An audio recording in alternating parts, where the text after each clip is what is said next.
नमस्कार विद्यार्थियों, हम शुरू करने जा रहे हैं अध्याय 5 का भाग 3। इससे पिछले वीडियो में हमने पढ़ा कि जीव द्रव्य कुंचन किसे कहते हैं। जब कोई पादप कोशिका किसी अति पराशरी विलयन में रखी जाती है तो उसमें से जल बाहर आने लगता है, तो उससे क्या होगा, वो कोशिका सिकुड़ जाएगी, पिचक जाएगी, जिसको कहते हैं जीव द्रव्य कुंचन। जीव द्रव्य कुंचन को एक प्रयोग द्वारा समझाया गया है और वो पादप है रोहियो डिस्कलर। इस पादप के द्वारा जीव द्रव्य कुंचन प्रयोग को दोबारा से समझने की कोशिश करते हैं। रोहियो डिस्कलर जो पादप है, उस पादप के जो पत्ती है उसकी निचली आधी चर्म है, उस आधी चर्म को अलग करके उसके दो टुकड़े कर लेते हैं और दोनों टुकड़ों को अलग अलग तरीके से रखते हैं। एक टुकड़ा है उसको पानी में रख देते हैं, दूसरा जो टुकड़ा है उसको चीनी के घोल में रख देते हैं। यहां पर एक बात और ध्यान में रखनी है कि जो रोहियो डिस्कलर पादप है उसकी जो पर्ण की निचली अधिचर्म की कोशिकाएं हैं वो बैंगनी कलर की होती है, बैंगनी जीव द्रव्य उनमें, इस कारण से। तो दो टुकड़े लिए, एक टुकड़े को रखा किसमें, पानी में, दूसरे टुकड़े को चीनी के विलयन में, घोल में। फिर दोनों टुकड़ों को देखा गया किसके द्वारा, सूक्ष्मदर्शी के द्वारा। तो सूक्ष्मदर्शी से जब दोनों टुकड़ों को देखते हैं तो जो पानी में टुकड़ा रखा था वो कोशिकाएं कैसी हो जाती हैं, फूल जाती है, स्फीत हो जाती है। ठीक है। दूसरा जो टुकड़ा था चीनी के घोल में जो रखा था हमने, उसको सूक्ष्मदर्शी से देखा तो उनमें क्या हुआ, मध्य में बैंगनी जीव द्रव्य है वो संकुचित रूप से सिकुड़ करके दिखाई देता है। तो इसका क्या अर्थ हुआ कि भाई इस जो टुकड़े को घोल में रखा था चीनी के में, उसमें कौन सी घटना हुई है, जीव द्रव्य कुंचन की घटना हुई है। अब वापस से जीव द्रव्य कुंचन और उसी के साथ में हमने पढ़ा था जीव द्रव्य विकुंचन। इसको यदि हम वापस से जो जीव द्रव्य संकुचित हो गया था वो कोशिका को लेकर के और वापस से इसको किस में रख दें, पुनः शुद्ध जल में रख दें, तो वो वापस से क्या हो जाती है, स्फीत हो जाती है। तो इस आधार पर हम इसको समझा सकते हैं कि रोहियो डिस्कलर जो पादप है उसमें जीव द्रव्य कुंचन कैसे होता है और जिस कोशिका में जीव द्रव्य कुंचन हो गया है उसको वापस से विकुंचित कैसे कर सकते हैं। ठीक है। नेक्स्ट टॉपिक अपना कुछ परिभाषाएं हैं विभिन्न दाबों के संबंधित। कोशिका में उत्पन्न विभिन्न प्रकार के दाब। सबसे जो पहला दाब है ऑस्मोसिस प्रेशर, परासरण दाब। परासरण दाब हम किसे कहेंगे, वह दाब जो जल सामान्यतः क्या है, विलायक है, जो जल के अणुओं को, एसपीएम का अर्थ है अर्ध पारगम्य झिल्ली, उसके दूसरी ओर स्थित जो घोल है उसमें प्रवेश करने से रोकने के लिए आवश्यक होता है, उस दाब को क्या कहते हैं, परासरण दाब। परासरण दाब है और विलय के जो अणुओं की संख्या है उसमें समानुपाती का संबंध होता है। ठीक है। अब इसे हम एक छोटे से डायग्राम के द्वारा समझे कि जो परासरण दाब है, ये जो परिभाषा उसको हम कैसे समझा सकते हैं। माना कि अपने पास दो सॉल्यूशन है, दो विलयन है, बीच में है क्या, एसपीएम अर्ध पारगम्य झिल्ली। इस दिशा में जल के अणुओं की संख्या क्या है, ज्यादा, और इस सॉल्यूशन में जल के अणुओं की संख्या क्या है, कम है। तो ये दो बातें आपको साथ में रिलेट करके चल रही है। जिसमें जल की मात्रा ज्यादा है तो कम सांद्र होगा और जिसमें जल की मात्रा कम है वो ज्यादा सांद्र होगा।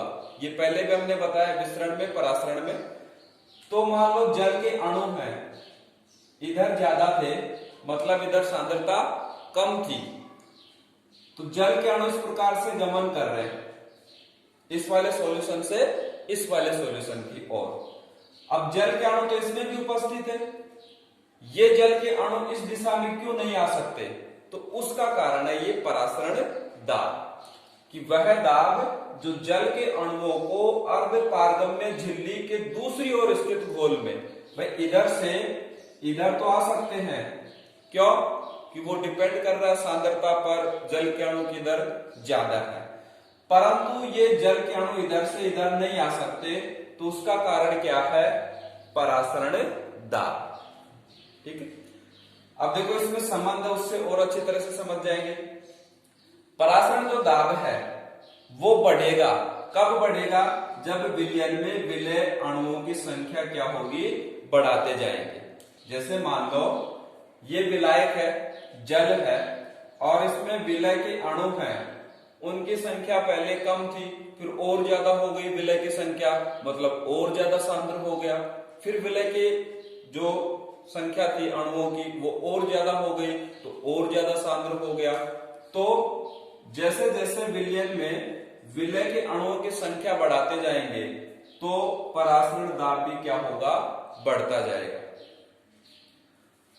दूसरा दाब है स्फीति दाब व भित्ति दाब, दोनों ये संबंधित आपस में। कैसे? माना कोई पादप कोशिका है और उस पादप कोशिका में कौन सी क्रिया हो रही है? अंतः परासरण। जल उसके अंदर प्रवेश कर रहा, और जब जल प्रवेश करेगा तो सिंपल सा अर्थ है उस कोशिका का आयतन क्या होगा? बढ़ेगा। और जैसे ही उस कोशिका का आयतन बढ़ेगा तो स्पष्ट है जो कोशिका झिल्ली है, सेल मेम्ब्रेन, उस पर और कोशिका भित्ति पर भीतर से बाहर की ओर एक दाब लगेगा, और उस दाब को ही हम क्या कहेंगे?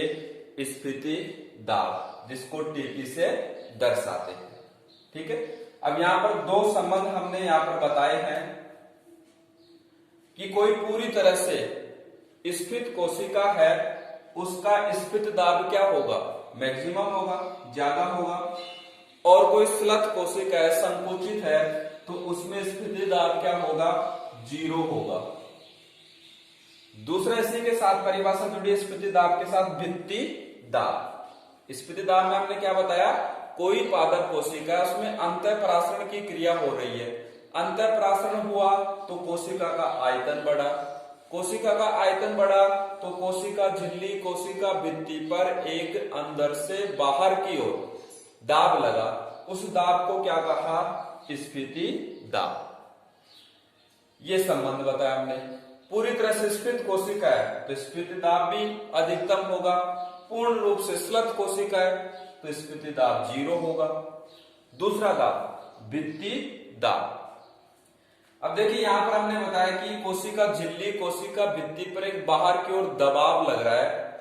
अब ज्यादा दबाव लगेगा तो कोशिका फट भी सकती है, तो उसको रोकने के लिए जब कोशिका है, पादप कोशिका है, वो स्फीत अवस्था में आ जाती है, पूर्ण रूप से स्फीत हो जाती है, तो जो कोशिका भित्ति है वो कोशिका झिल्ली के ऊपर एक दाब डालती है, जिसको हम क्या बोलते हैं? भित्ति दाब। ये प्रक्रिया तो हो गई स्फीति दाब, कोशिका पूर्ण रूप से स्फीत हो गई। अब यदि वो और ज्यादा स्फीत हुई तो कोशिका फट भी सकती है। तो इस कंडीशन में स्फीत अवस्था में जो कोशिका भित्ति है उसके द्वारा कोशिका झिल्ली पर एक दाब डाला जाता है, और उस दाब को हम क्या कहेंगे? भित्ति दाब। तीसरी परिभाषा है विसरण दाब न्यूनता। इसमें दो कंडीशन है, समान ताप और समान वायुमंडलीय दाब। ताप भी समान होना चाहिए, दाब भी समान होना चाहिए। उस कंडीशन में विलयन के विसरण दाब, विलयन का जो विसरण दाब है और शुद्ध जल है उसका जो विसरण दाब है, उन दोनों का जो अंतर है उसको हम बोलते हैं विसरण दाब न्यूनता। तो यहां पे कुछ संबंध बताए गए, जैसे शुद्ध जल है उसका विसरण दाब है वो सर्वाधिक होता है, जैसे जैसे शुद्ध जल में विलय की मात्रा हम मिलाते जाएंगे वैसे वैसे उसकी विसरण दाब में कमी आती जाएगी। दो संबंध यहां पर बताए हमने। पूर्ण रूप से संकुचित या स्लथ कोशिका है तो उसका जो विसरण दाब है वो क्या है, मैक्सिमम। इसको एक दूसरे तरीके से भी आप समझ सकते हैं इन दोनों संबंध को। डीपीडी जो है विसरण दाब न्यूनता, उसको हमें कोशिका की जो पानी की आवश्यकता है उसके आधार पर भी समझ सकते हैं कि वो जो स्लथ कोशिका है उसको पानी की मात्रा क्या है, ज्यादा चाहिए। ठीक है, तो पानी की मात्रा ज्यादा चाहिए तो उसका जो डीपीडी है वो क्या हो सकता है, मैक्सिमम हो सकता है। और कोई कोशिका पहले से स्थित है तो उसको तो क्या चाहिए, पानी की मात्रा कम चाहिए। तो कम क्या, बिल्कुल भी नहीं चाहिए, पूरी तरह से स्थित हो चुकी है यदि, तो उसका जो डीपीडी है वो क्या आएगा, 0 आएगा। तो इस प्रकार से ये विभिन्न दाब है, परासरण दाब, स्फीत और भित्ति दाब और विसरण दाब न्यूनता। इनकी परिभाषाएं हैं और इनके कुछ संबंध हमने बताए हैं, कुछ कंडीशन बताइए किस कंडीशन में कम या ज्यादा होगा। उसके बाद में हम बात करें विभिन्न जो दाब हमने पढ़े, इन दाबों में आपस में क्या संबंध है। तो पहला संबंध हमने बताया है सामान्य कोशिका के लिए। कोशिका सामान्य हो तो उस कोशिका का डीपीडी विसरण दाब जो न्यूनता है वो परासरण दाब मतलब ओपी और टीपी जो हमने बताया कौन सा, स्फीत दाब, उसमें से परासरण दाब में से स्फीत दाब उसको घटा देंगे तो वो डीपीडी के बराबर होगा। ये संबंध है किसके लिए, सामान्य कोशिका के लिए। दूसरा संबंध है पूरी तरह से संकुचित है, स्लथ कोशिका है, उसका डीपीडी है वो मात्र किसके बराबर होगा, परासरण दाब के बराबर होगा। क्यों, क्योंकि इस कंडीशन में जो टीपी है वो क्या होता है, 0। देखिए यहां पर आप देख सकते हैं पूर्ण जो स्लथ कोशिका है उसका टीपी क्या बताया था हमने, 0 बताया था। तो ये दूसरी कंडीशन, पूर्ण स्लथ कोशिका के लिए विभिन्न दाबों में संबंध। तीसरी जो कंडीशन है वो पूरी तरह से स्फीत जो कोशिका है उस कोशिका के लिए, तो पूरी तरह से स्फीत कोशिका है, देखिए यहां पर भी हमने बताया है उसका डीपीडी क्या होगा, 0 होगा।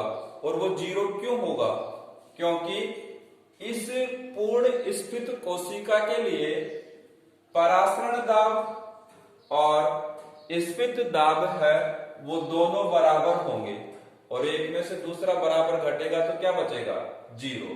तो ये 3 संबंध है सामान्य कोशिका के लिए, पूर्ण स्लथ कोशिका के लिए और पूर्ण स्फीत कोशिका के लिए।